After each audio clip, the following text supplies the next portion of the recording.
Old games are magical, right? Well, not all of them.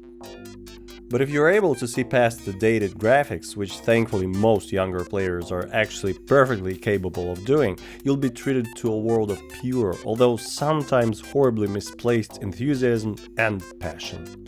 These days, we're still lucky enough to occasionally get to experience a somewhat original idea or a successful attempt at a tried and true formula with maybe a slight spin on it. But more and more mainstream games are starting to resemble mainstream music and mainstream cinema. Bland, uninspired, flashy, and commercialized to absurdity. I mean, I've seen bland before, but not like that. And they still work perfectly as chastity belts though. So, what happened? How did we end up here? In immortal words of Lara Croft, why don't you stay a while and listen then? I'll give you 4 reasons why. But first, a small interlude on La Passion. That's basically it. A bunch of incredibly talented, idea-bursting nerds who used thermite to get into school buildings got together and came up with something that's never been done before. Entire genres were born. Actual pieces of art were created. Tears of joy were shed. Of course, there were companies, Capstone, that were rather trying to cash in, not make the game of their dreams. And for most Japanese developers, it was serious money-making business first and foremost right from the get-go. It just wasn't their company's only focus at the time. But still, Sony isn't taking their embarrassing movie business to the backyard all thanks to PlayStation these days. The actual lightnings in the bottle happened all over the place. A bunch of nerds, nay, geniuses, got together in their basements and conjured magic. They fascinated players on a global scale and drove the technology and hardware forward by leaps and bounds. This progress was absolutely natural. People in the industry saw limitless potential, their imaginations ran wild, the passion was fueled, and eventually accounts were filled. That was the golden era, before the spreadsheets came along. Now, on to the reasons. Reason 1. The stride of technology. Although it's no longer the crazy high-octane race it was back in the 90s, when in a span of 6 months your glorious new rig became woefully obsolete, tech has progressed immensely over the last 30 plus years. The visuals are getting to a point where the graphical fidelity is no longer the marvel it once was.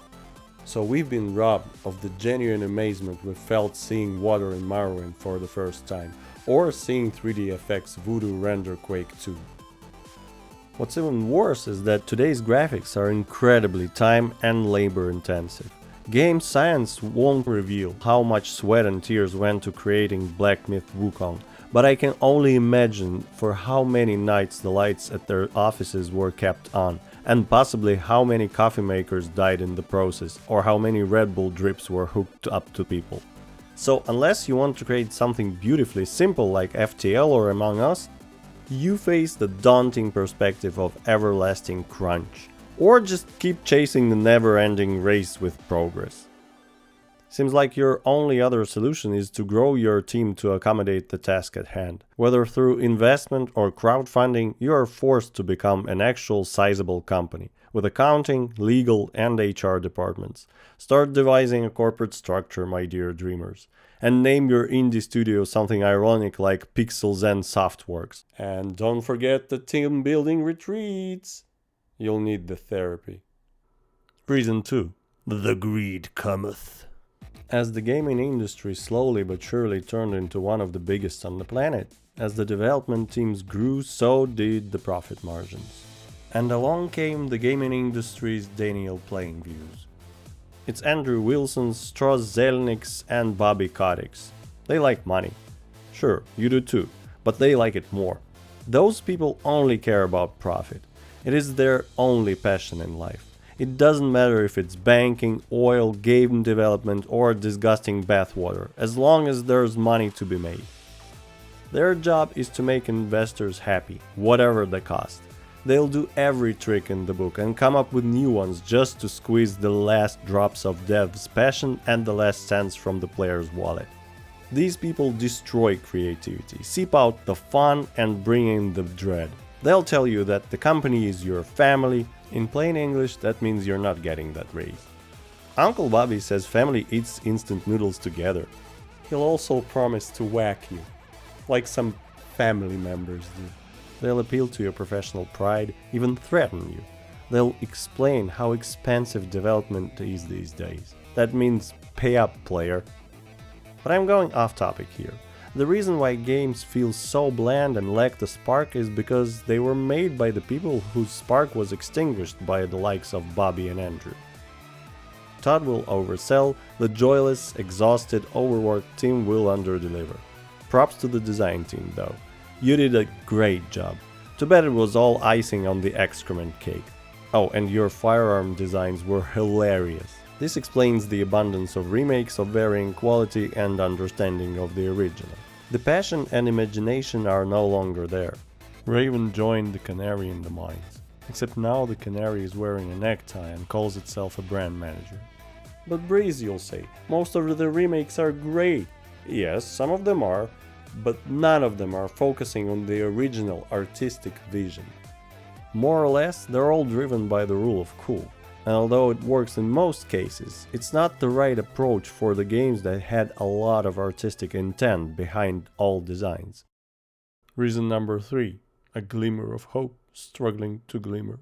If not in big companies, then in small indie teams that are bound to grow with success, the dream is still alive. The speech Sven Winke gave at the Game Awards show says it best. Just make a good game instead of blowing your marketing budget to make Sony's baby PS3 ad blush. Yes, that was real. People forget. Talented people are now facing a new challenge. The overabundance. Over 18,000 games were released on Steam in 2024. Just imagine, you'd have to play 50 of them every single day for a year to play all of them. Better order some takeout. That really saddens me, because due to this immense number, there's a strong chance that true gems bearing incredible new ideas will never see the success they deserve. Or worse yet, will be stolen Monopoly style, robbing their true author of recognition they deserved. The fact that only 16% of players play newly released titles while the rest stick to the older ones is very telling. People only have so much time, so the solution is marketing. People need to hear about your game. You better come up with the budget and a strategy, and hope your investment pays off, or at least doesn't bankrupt you before early access hits. Game development sounds like so much fun. Reason 4, the dreaded politics. Of course, a game can be political. In fact, games can be far more than just political. They can become propaganda machines, spoon-feeding their audience convenient half-truths, blatant lies, or overt ideological messaging, while not being annoying in any way. And yes, they sometimes do.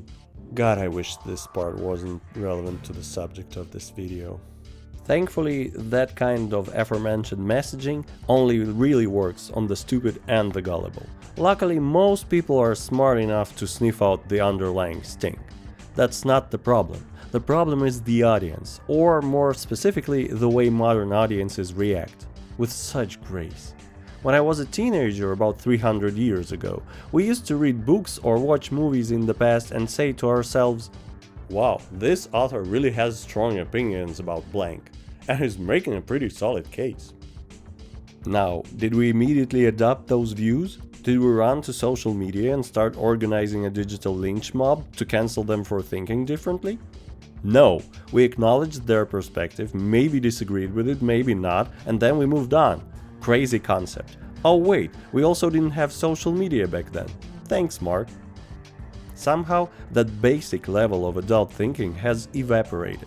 Somehow, letting people hold differing opinions is no longer seen as a civil compromise. It's seen as weakness, or even capital offense. Now, since we can't stop stupid people or terminally online psychopaths who have nothing better to do with their lives, what's the best course of action for the rest of us? Ignore them. Completely. By reacting, you're doing exactly what they want. You validate them, you give their loud, angry nonsense a spotlight and a platform, and more importantly, you give them power. They don't matter, they never did, not unless you hand them the microphone. Still, their influence is very real, and now we're left picking up the pieces. Because where we once had fun, now we have discourse, endless, pointless, energy-draining discourse. We used to have games, now we have political minefields disguised as games and reviews. There are companies now that get paid for consulting developers on inclusivity. That's a business apparently. Why not let them say whatever? Inclusive or exclusive, it might be interesting and original. Catering to everyone is a recipe for bland. Stir some feathers instead. Worse yet, sequels or remakes are abandoning the established character, universes and narratives to go for a message that doesn't fit in any way instead of coming up with their own IPs and making something original. Games like Spec Ops The Line or Papers, Please prove that political themes can be done well, fantastically even. They had something to say and said it without bludgeoning the player with a golf club. No matter what gets made, someone's ready to light the torches and go viral over it, because viral is the only goal. It's exhausting and totally unnecessary. Whether a creative decision leans left, right or completely off the map, it's just someone's perspective. Let it be. Don't like it, don't play it. Do like it, cool, enjoy it. If a series or a franchise gets ruined, let it go. It wasn't yours to begin with. They owe you nothing. It's their creation, they're free to ruin it as badly as they want. Don't like it? Come up with your own or find something that fits your taste better. Disappointment is part of life. Get used to it. Or better yet, do something about it. But we can't have that anymore, can we? Instead, we let talentless, irrelevant grifters, people who contribute nothing of artistic value, dictate the rules of engagement. People who will never make anything of their own, yet somehow hold the power to destroy a developer's work or worse, ruin their entire career over a single idea. Stop letting people who can't write a character arc if their life depended on it destroy the people who can. Let the work speak for itself, just keep the creators out of it. Stop going after people for the sake of attention. And the worst part? In this broken system, any PR is good PR. If your game gets dogpiled by outrage, you might actually get more attention.